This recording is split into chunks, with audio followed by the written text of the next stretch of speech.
Accessing library computer data.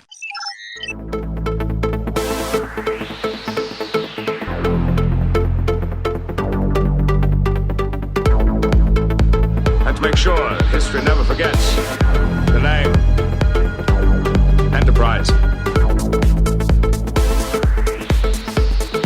Hey, everybody, welcome to the Pensky Podcast. This is a part of the Pensky File. What we're doing, this is a podcast where we are running through all 178 episodes of Star Trek The Next Generation, giving our thoughts and feelings about each and every one of them. Right now, we're up to episode 8 of season 2. It's called A Matter of Honor. It was directed by Rob Bowman. The teleplay credit goes to Burton Armus. The story credit goes to Wanda Haight, Gregory Amos, and Burton Armus. It aired way back on February 6th, 1989. This is the episode where Commander Riker is assigned to be the temporary first officer of a Klingon vessel as part of an officer exchange program. This one is, it's good. You know, things are changing. You can feel it in the air. It's like spring. You know, winter turns to spring. And that's how we sort of feel now with the Matter of Honor episode that we're just about to talk about. Clay is going to join me for this one. Clay's been here before. And we will get to this Klingon-heavy episode and Riker-heavy episode right after this break. Tell me of the surest method of attack against the Enterprise.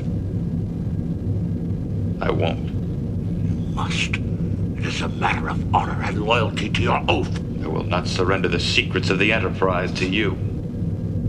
If your word is no good, then how can we ever trust Starfleet? I will not break any vow that I have taken in the past. I have also taken an oath of loyalty to your ship. I will not break that. They are in conflict! No, sir, they are not. I will obey your orders. I will serve this ship as first officer. And in an attack against the Enterprise, I will die with this crew. But I will not break my oath of loyalty to Starfleet. If you had told those secrets about the Enterprise, I would have labeled you a traitor and killed you where you stood. But instead, you will die with us. You will die like a Klingon. Hey, everybody. Hope you enjoyed that little clip from a Matter of Honor. I'm here joined by Clay. Clay, how are you? I'm good. I'm enjoying some gagh. This episode has a lot of Klingon pronunciation, which it kind of makes me feel like French, where if you're saying something and you're not trying to pronounce it, you're being a dick, and if you're over pronouncing it, you sound like an asshole. Does that make sense? Yes. So there's the ship is called the Pa, and they eat gagh. Gagh. So that's pretty much the main thing here. But yeah, thank you for coming on board the show to talk about this one. Oh, no problem. I enjoy all of these. I guess I'm just going to spill the beans right here. I think this is far and away the best episode of the show that's been done so far, on our little run through anyway. And yeah. Oh, sorry. Go ahead. No. I just wanted to get your sort of general opinion before we get into it. Yeah, I like this episode a lot. I think this episode is what the Neutral Zone episode should have been. Uh-huh. In that, if you're going for a uniquely and fully Star Trek sort of concept, I think this one gets the most out of it because they get the most amount of tension out of a misunderstanding, a cultural misunderstanding.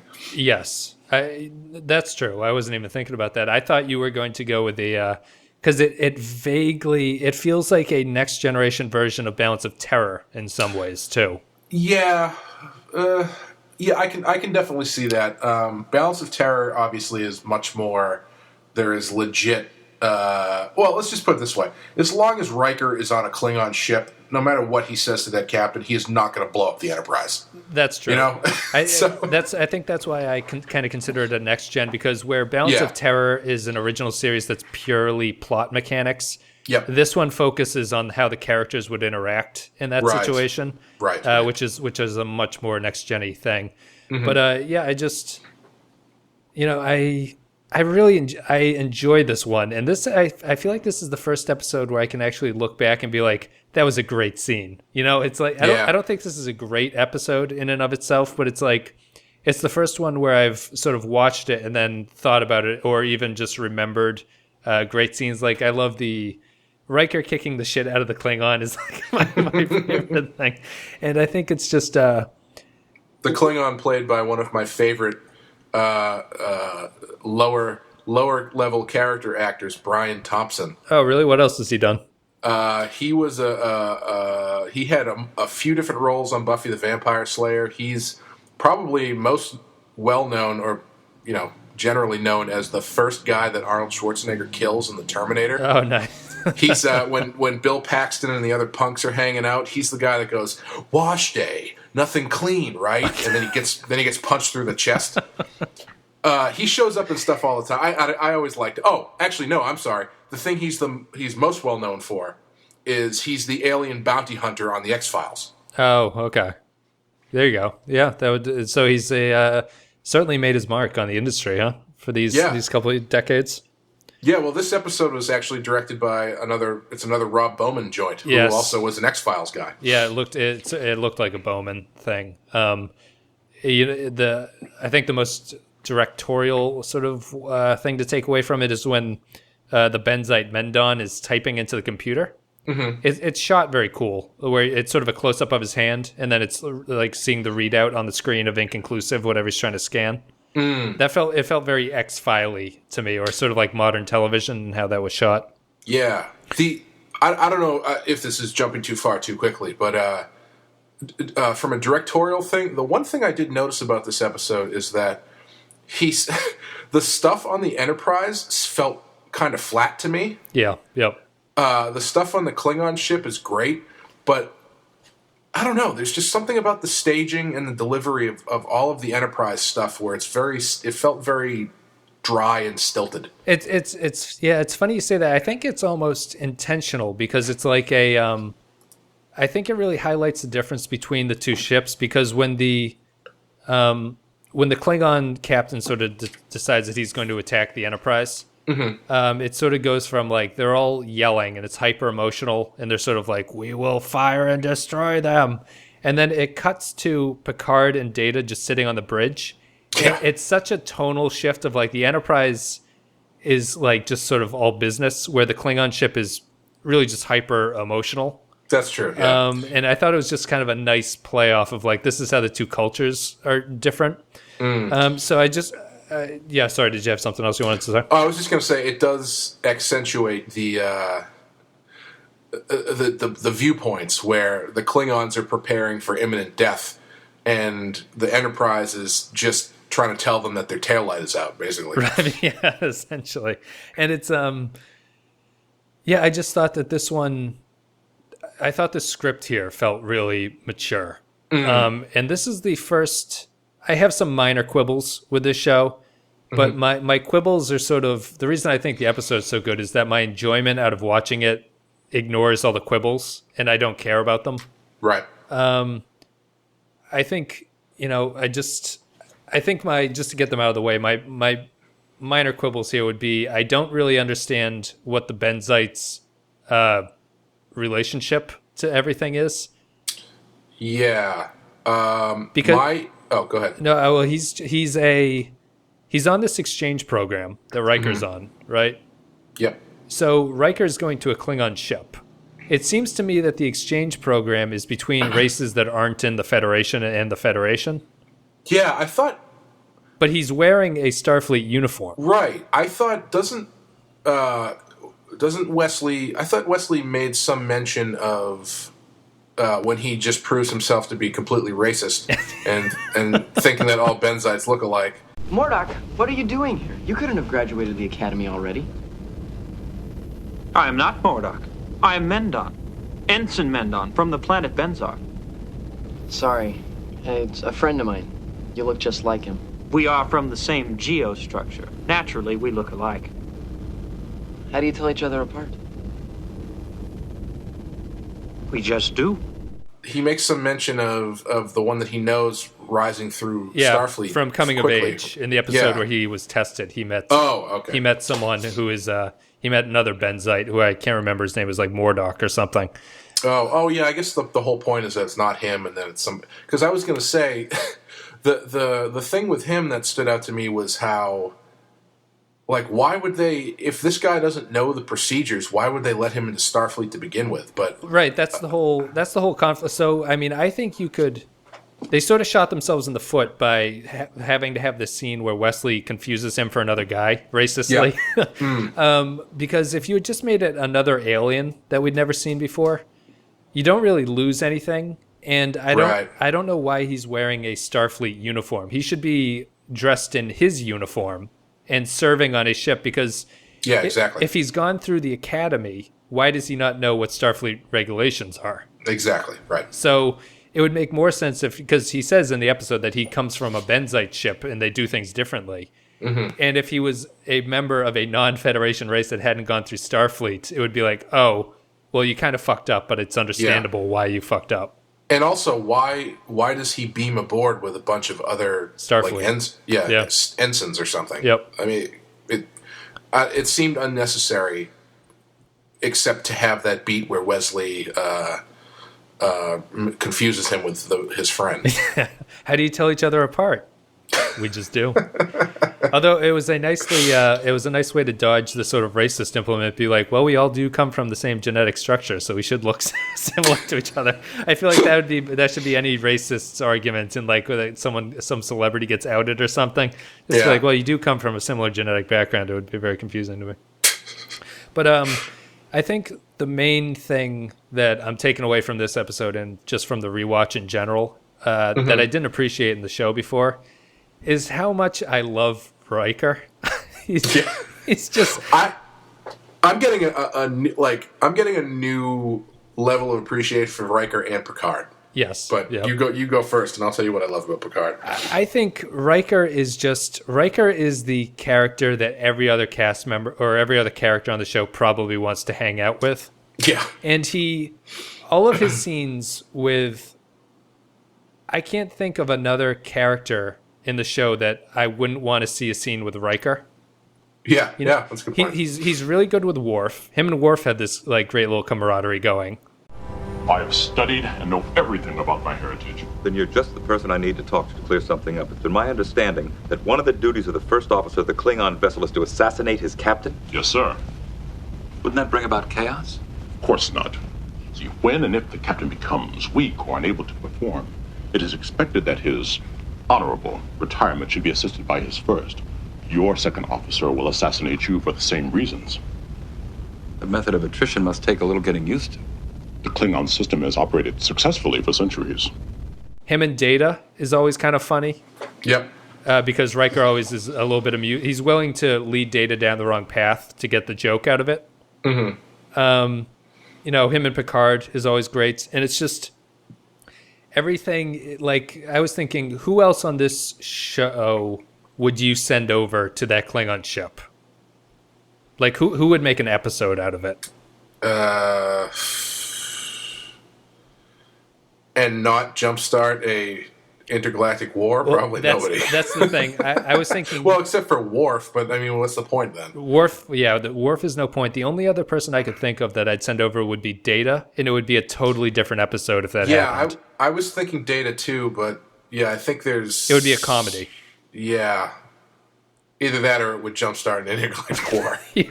Data would just kill everybody on the ship and have his way with it. But I just I'm getting a real just sort of appreciation for how well Frakes plays him, because he's eminently likable as a character, and it kind of makes sense that you can put him into whatever situation it is, and he will sort of have a handle on it, which is nice. And him just going over here is nice, but it's just I thought the show did a really good job of stressing. It felt mature here, like the scene where Picard and Riker are practicing their phaser on the phaser range. I love that scene, not because of anything that happens in it, but because of their phaser shooting stances. Because Riker looks like a drunk cowboy. And Picard looks like a blind fencer. Yeah, Picard, or I sort of get the samurai thing on Picard, where he's got the one elbow up and his arm is sort of out straight. But yeah, I just think it's a nice little character scene, just because Picard does not outright say what he wants to happen. but you understand why he wants it to happen, and it's also a nice fleshing out of Riker's sort of willingness to accept the cowboy challenge that Picard really can't accept, at this point, because he's the captain of this ship. And it just broke. I just like the gusto that Riker goes at the food with. Yeah. Klingon cuisine basically seems to be Asian cuisine, right? It's just like a little bit of a weirder take on Asian sushi and stuff. I guess alive. Yeah, an alive version. With a lot more worms. A lot of squid-like things. Yeah, but it's just. I just think I really enjoy that one. It's just it's a nice. Nothing here doesn't really work for me. Even like the reason that they can't tell the Klingon ship about the problem is because they have this Benzite character who refuses to tell people what the problem is ahead of time. Right. So it's not like, if this was like a first season show, you'd have something where you'd be like, why didn't they just tell them about this? Like it would have been written to the point where the Klingon ship would have just flown off and the Enterprise wouldn't have told them and then had to go chase after them or something. It's just a nice maturity that here the script actually backs up what happens. Yeah. Well,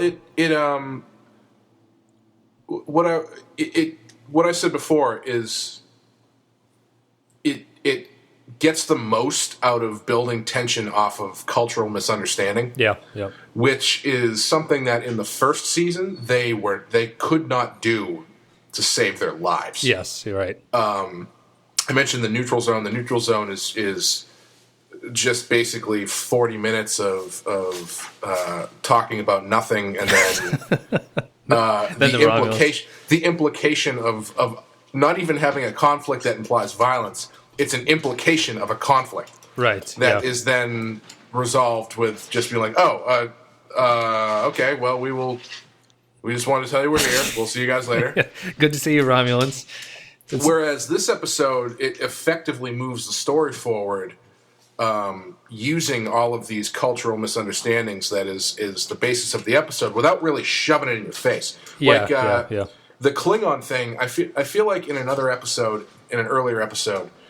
Well, because just to sort of brace for what you're going to say, we've had one episode of Klingons so far in Heart of Glory, right? And you watched that one. All of these Klingon episodes have such dramatic names. They do. It's a Matter of Honor, Heart of Glory. Although they at least say Matter of Honor in this episode. They're all like unused titles for Billy Joel albums. But that's the Klingons in Heart of Glory had no nuance to them. And here I think that they actually do a pretty good job of making them a believable society. Oh, definitely. Even though I don't really understand how they survive when they can't fix anything. Yeah. Well, what I was going to say was, in this episode, the Klingons, or I should say in an older episode, all of the conflict would probably have been born from stuff happening on the Klingon ship. Right. Whereas what they do that's actually pretty smart is the big misunderstanding and the big catalyst comes from the lesser of the misunderstandings happening on the Enterprise. Yeah, no, it's true. It's a when I saw the little description on the Amazon thing, I thought I haven't seen these in a while, but I thought Riker was going to beam over to a ship that already had nefarious plot underway, and that's not the case at all, which is nice. That, as you were saying, the Enterprise is sort of the reason, or this ensign, the Benzite ensign, is sort of the reason why they can't just disarm the situation from the get-go. Yeah, and I like the scenes on the Klingon ship. Riker eating in the mess hall is a fantastic little thing.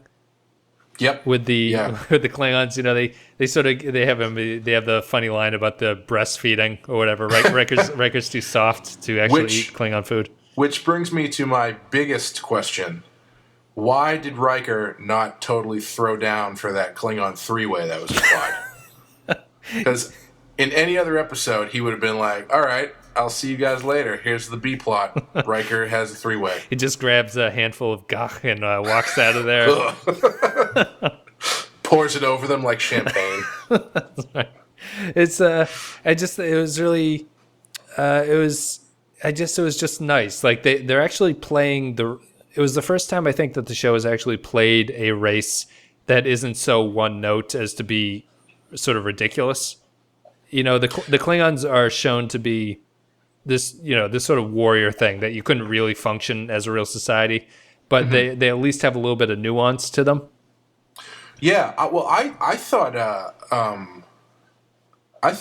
the Klingon played by Brian Thompson I thought he was great. Is he Clag, the second officer? Yeah. Okay. He like the way he played him, plus the story they gave him was really good. Yep. Because you get the scene when they're all eating when Riker's asking about his family and he starts talking about how his mother was alive, but his father. His father's still alive. His father's still alive, and he was not going to be able to die in battle, so he was therefore like a disgrace to the family. Yeah. Yep. And he plays that with like enough of an inflection that he is saying this because it's what he's supposed to say. Yep. But it's not actually how he feels. Right. Like he's playing it like you'd get from Spock or Worf, where there's an implication of an emotion there, but it's not one that they're supposed to let come to the surface. Right. His culture sort of is preventing this from being exposed. Right. No matter how he actually sort of feels on the inside. And Riker has his, the good response, which isn't even sort of cheesy, just like, I can learn to eat worms, you can learn to talk to your father, kind of. Yeah. I mean, it sounds stupider when you sort of say that that's what they do, but it's played pretty nicely between the two of them.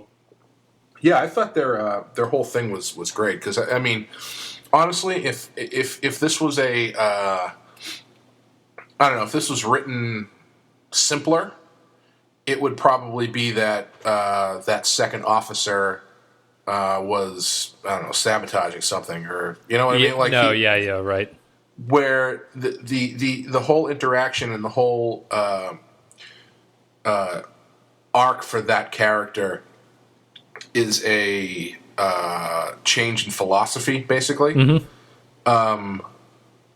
That character usually would be the one who is trying to sabotage the ship, or trying to you know what I mean? Like, that character is usually the Iago character. Yeah, exactly. And there's no. It's like you were saying. There's no villain in this episode. It's just a misunderstanding. It's right. Even I guess the closest you can come to a villain would be the Klingon Captain, who I guess I'm a little bit torn on, because I think he's acting like they want the Klingons to be portrayed. Mm-hmm. But it's hard. I think it just ties into my thing of, like, they can't fix the ship. How do they ever survive when they're like, we can't fix that, we'll just blow up the Enterprise because that's the last ship we ran into, it must be their fault. Yeah. Where a Klingon captain, it's like, how do they ever sort of get by without fighting somebody? You know what I mean? Like, how do they ever have a negotiation when the first thing that comes to their mind is like, we'll go to Cloak and then we'll blow them up when we find them? Yeah, I agree. I think he is. I mean, you have to have that character to kick it off. To generate any sort of conflict. Yep. But I think probably the other way they could have done it was make that second officer basically have the captain's traits. Yes. And have the captain be a little bit more level-headed. So you've got Riker saying, no, it's not the Enterprise, and then the other guy being like, don't listen to the human, blow up the Enterprise. Right, that exactly. Kind of thing. Yeah, I think that might make more sense, although that would get rid of the nice camaraderie that Riker has. So it's kind of a damned if you do, damned if you don't situation. Right. Yeah, it's just another nice character moment with the captain is I thoroughly enjoy Riker letting him get a little bit of respect at the end by letting him hit him. Yes, yeah. Just to sort of let the captain save face at the end of everything in front of his crew. Yeah. That was nice. And Another little subtle thing I liked is just to tie in with like Riker gets along with everybody. I love Riker and O'Brien's little thing before he gets beamed over. Oh wait, is this my first O'Brien episode? It might be. He's been in episodes previously. Do you want to wax poetic about Chief O'Brien? I don't know. I've always loved Chief O'Brien. When I watched it when I was younger, I think I recognized him more than I recognized Geordi, who was absent in this episode, actually. Yes, he was. And it's funny because in the episode before this one, which was the aging one, Unnatural, the one where Pulaski gets old, she gets the aging disease. Oh, right. Yeah. O'Brien does the Geordi role in that episode. Because when they're like, we need to fix the transporters, and Chief O'Brien is like, I'll do it. And you'd be like, wouldn't Geordi be the one who should be in here doing that?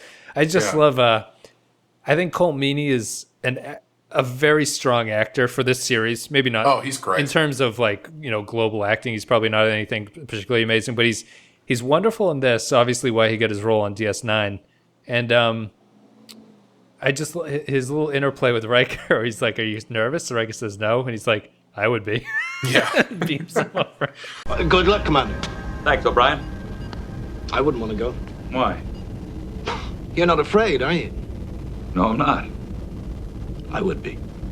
Yeah, I mean he's never. Well, I guess he gets a decent amount of story later on, right? He gets like a wife and stuff. He does, yeah. And it's the sort of one mistake they're making earlier is he has command pips on his uniform this early. And I didn't know if you know this, but O'Brien is unique in the Star Trek universe for being the only major character who's a non-commissioned officer. Really? Yeah, so I didn't know that. O'Brien has to refer to anyone, even ensigns, as sir, because he has no rank. Interesting. Yeah, but he always, I don't know why, but he always stood out to me when I was watching it when I was younger, to the point where I've noticed his name in everything he's been in that I've seen since. Right. So if I'm watching something and his name pops up, for whatever reason, that name always stuck in my head. Yep. It's like, oh shit, Chief O'Brien. Yeah, this movie's gonna be at least good for some of it. Did you ever see The Commitments?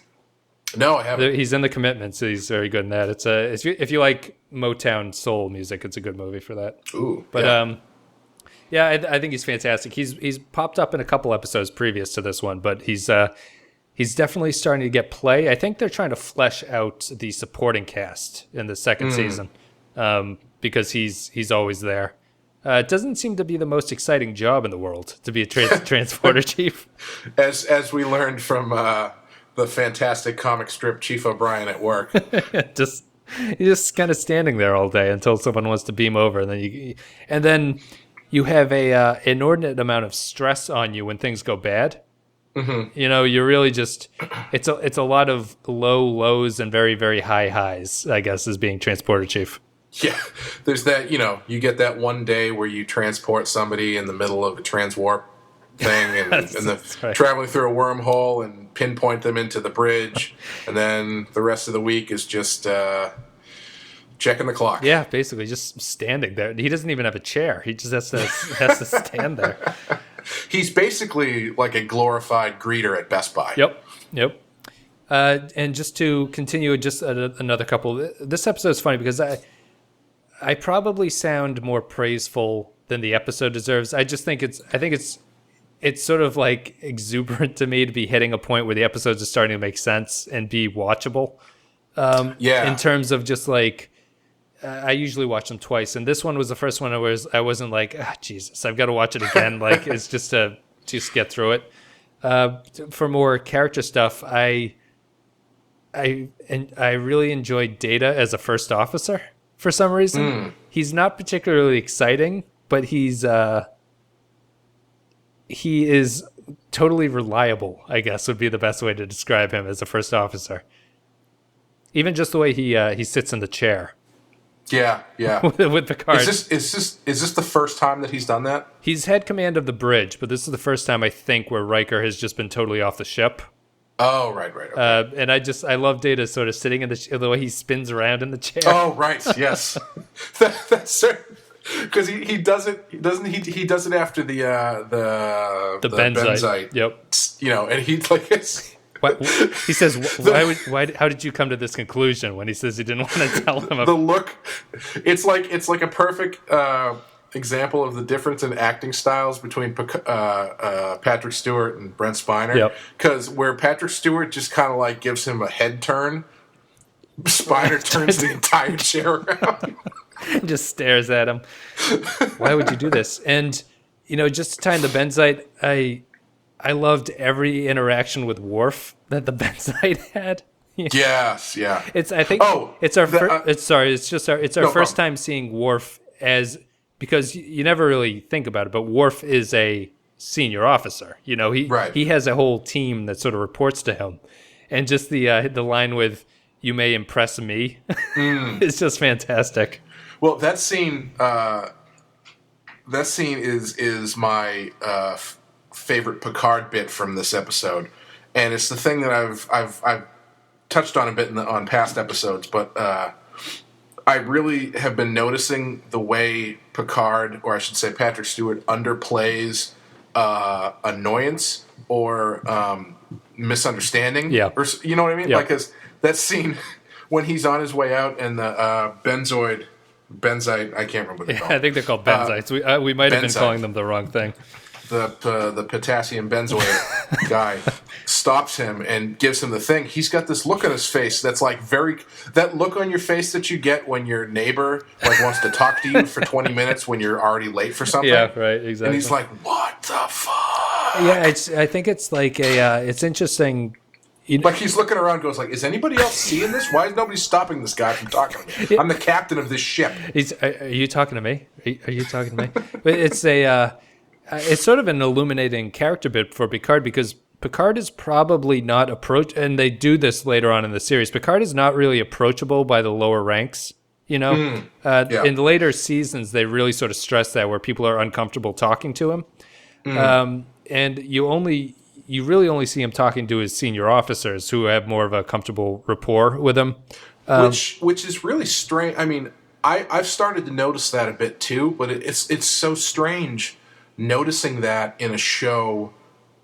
Or I should say, it's so strange playing that in a show where this character is like, he's like your buddy. Like, if you're watching the show, you feel very close to him, yeah. Yeah, it's like you've been there when he did all this other stuff, and you're there when he in all of the meetings and stuff. You don't get that feeling of aloofness that the captain of this gigantic ship probably has to everybody else there. Yeah, no, it's because he probably is something of a minor celebrity. If you think about it, like if you saw him, you'd be like, "Oh, there's the captain just walking around."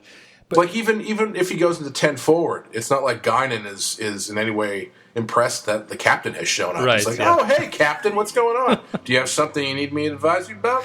Let me tell you about the future. Yeah, it's a.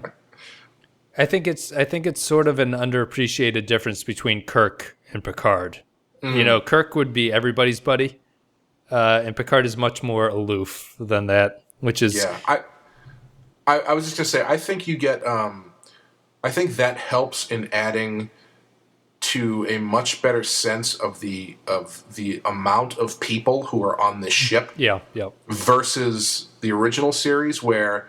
I know they're flying a gigantic ship, and every episode there's a new guy who gets killed or whatever. Yeah. But that ship feels like it's being flown by like 6 people. Yeah, it is. I don't know the real... I think the original Enterprise only had a couple hundred, and the Enterprise D is over 1,000. I think they say that a couple times. So, yeah, it's physically much larger. It's hard to tell the size of the ships when they don't show them against, but the Enterprise D is supposed to be much, much bigger than the original Enterprise. But yeah, I thought this episode was just full of those great little character moments between people. What's the other Worf line is, he's like, "I'm sorry, I didn't mean to offend you." He goes, "You haven't offended me yet." Well, one of the lines the captain of the Klingon ship drops is a foreshadowing to my favorite line in all of Star Trek, which is in First Contact, where Worf says, "If you were any other man, I'd kill you where you stand." Mm-hmm. He says something to that effect to Riker when he asks him to give up all the secrets of the Enterprise. Yeah. And he doesn't. And then he's like, "If you had told me anything, I would kill you where you stand." Trick question. Yeah, I'd say. I mean, I guess that's the kind of the one issue with this. I don't really, if you were to break down the plot, it's not particularly clear to me why they don't just throw Riker into the brig. Why he's allowed to continue to serve. Yeah. Once they suspect that the Enterprise has done something to them. It has to happen just for plot, development, that he has to sort of be there. I guess you. Well, I don't know. I mean, they make it pretty clear that once he's on their ship, he is part of their crew. So any allegiance he has to them is like, I see what you're saying, but it doesn't really bother me that much. No, I think I agree with that. It's like the title says, it's a matter of honor. Like the Klingons would see him swearing allegiance to them as sort of unimaginable that anyone could sort of break their promise. That's kind of a Klingon thing.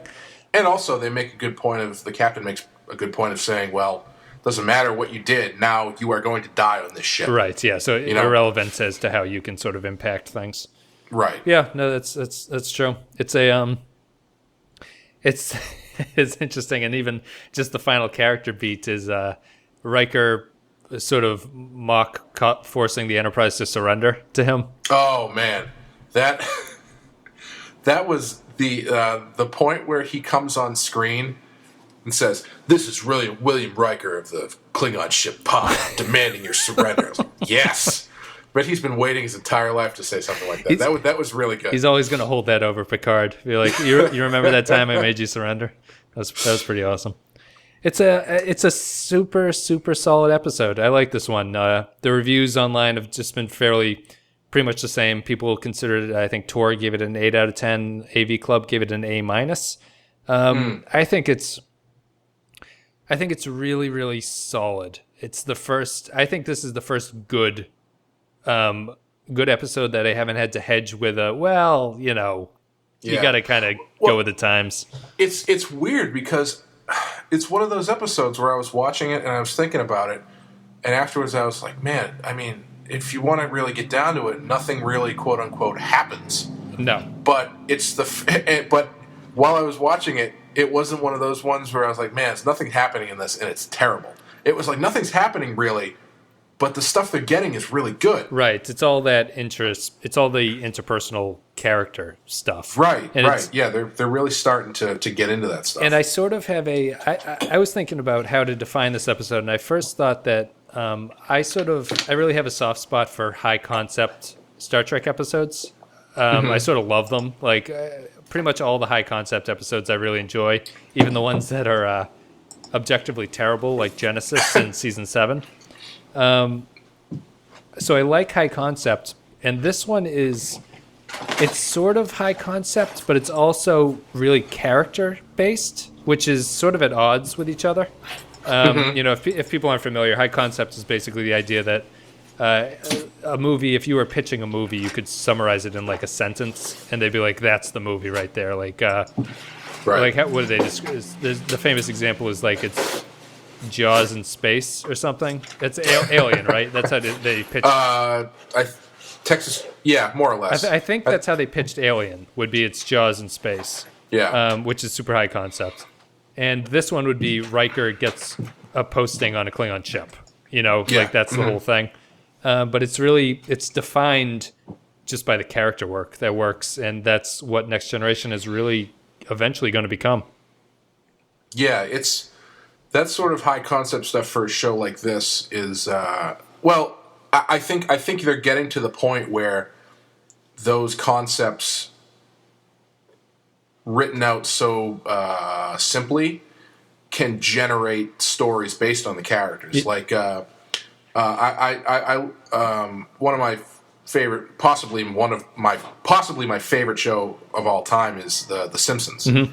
And so I've listened to a lot of the commentaries on the DVDs and stuff, and they talk about how they used to break their shows and pitch their shows, and it would literally, you could see it in a lot of the names of the early episodes, because it would literally be someone has a list of ideas, and one of them is Lisa gets a pony. Right. Or Bart takes karate. Yeah. Or Homer loses his job. Yeah, or Homer goes to space. Yep. Where you can say that and you go, oh, okay, yeah, and you kind of like, it's a very good jumping off point. because you know what the character is like and how putting them in that situation will generate interesting things. Yeah, I think that's an interesting. I think that's totally accurate about how. That's why the first season of the show was so bad, Right. because Yeah, exactly. they weren't focusing on they either didn't have the characters. I don't think it's that they didn't. I think they made a conscious decision not to focus on the character interactions in the first season, and the plots they were coming up with were nowhere near interesting enough to not have character stuff carrying it. You know, because if you're having a sci-fi episode that is not character, like the concept has to crush, you know, in terms of what people are expecting from it. Right. It would be something like Primer, like the sci-fi thing. With it's like there's not a lot of character work in that movie, but the concept of like a realistic time travel is so fascinating that you can. It's so confusing. It must be good. Right. Exactly. This blew my mind. Therefore, it's amazing. Yeah. But I think that was the problem with the early season here going on, and they're starting to fix it. Well, yeah, I mean, we've talked about it before, where the early seasons, the first season, they didn't know really. All of their characters were basically one-line descriptions. Yep. And so all of their episodes needed to be super plot-based. And this is a perfect example of when you kind of turn that corner, where if you explained the plot of this episode to somebody, more than just Riker gets a command on the Klingon ship, it's pretty boring. It's like it's like Riker takes a post on the Klingon ship. A benzite appears on the Enterprise. The Enterprise finds some goop on the side of the ship, and they want to tell them, and there's a miscommunication, and then they clean the goop off the ship. Yep.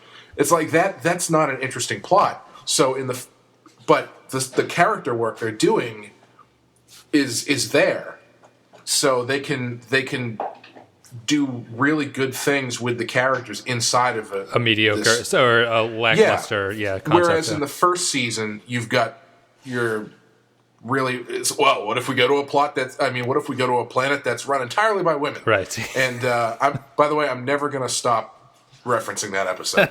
That's fine. It sounds remarkably similar to Justice too. At that point, at a certain point, all the first ones it's like it's like we're leaving a city that we're never going to go back to, and it's all sort of blending together in my mind. Even though every incident while we were there was something unique, but yeah, they are just sort of. I think you're 100% right. It's just like the concept is now weak concepts can be saved by the actors. Which they weren't able to do before. So here's an interesting question. Sure. Do you think you only get to this point because of the first season? Or if you were recommending this show to someone, could you say, just start from the first episode of season 2 and it will be fine? You know what I mean? Like, is there... I guess I'm trying to think of, like, you get to these character points through the work that they did defining them in the first season. Yeah. Could you start the show? I guess I'm thinking from a creative standpoint. Could you start the show with these characters so clearly defined as they are by the second season? Does that make sense? I think so. Right? So basically, could you, if someone was watching this for the first time, are you saying that you could just start with the second season and be happy with it? Yeah, I guess I'm thinking about watching, and also from like from a creation standpoint, where they clearly had to go through the growing pains of their first season to define these characters. Yep. But was that a necessity, or was that just the way things shook out? Like, could you start this show? Could you make this show and already have these characters be as good as they are by the beginning of the second season? Yeah, I think the first season is a byproduct of terrible production. Mm-hmm. I think the writer's room was unsure of what was going on. I think Roddenberry had his strongest grasp over things in the first season. Mm-hmm. And apparently his lawyer was a big problem. Really? I think, the story sort of goes that his lawyer sort of had a... have you ever seen, what's that Metallica documentary, Any Kind of Monster? Oh, Some Kind of Monster. You know how the psychiatrist starts basically thinking he's in Metallica? Yeah. That's basically what happened with the lawyer. The lawyer started to sort of be a little bit, more overbearing than he really deserved. And that was causing a lot of strife behind the scenes. But I think the show could have started with this second season the way it is. It's just the first season was such a disaster from a production standpoint that they never got to it. And,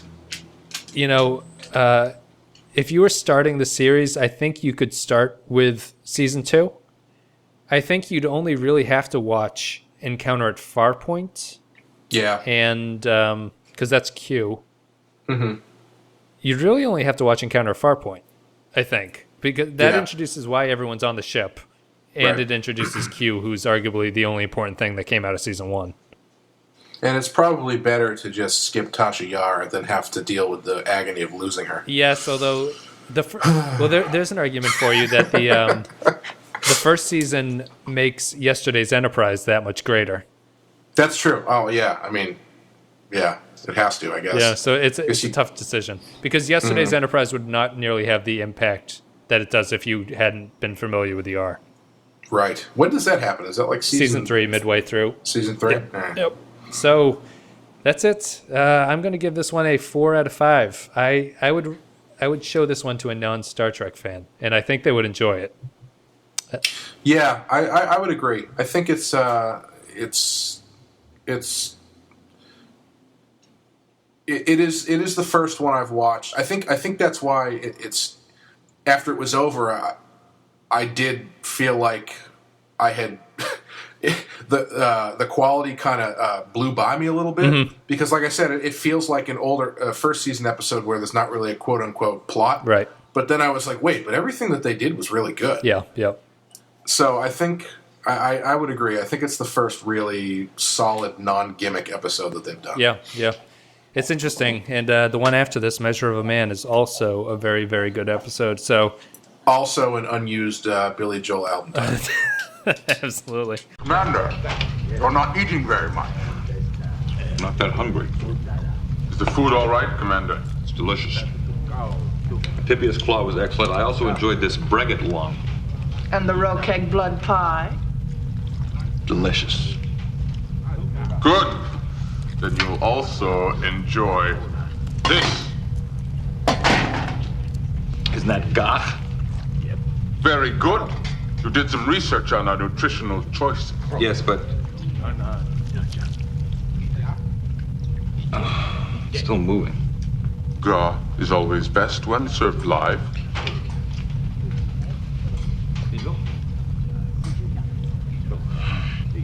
Would you like something easier? Easier. Yes. If Klingon food is too strong for you, perhaps we could get one of the females to breastfeed you.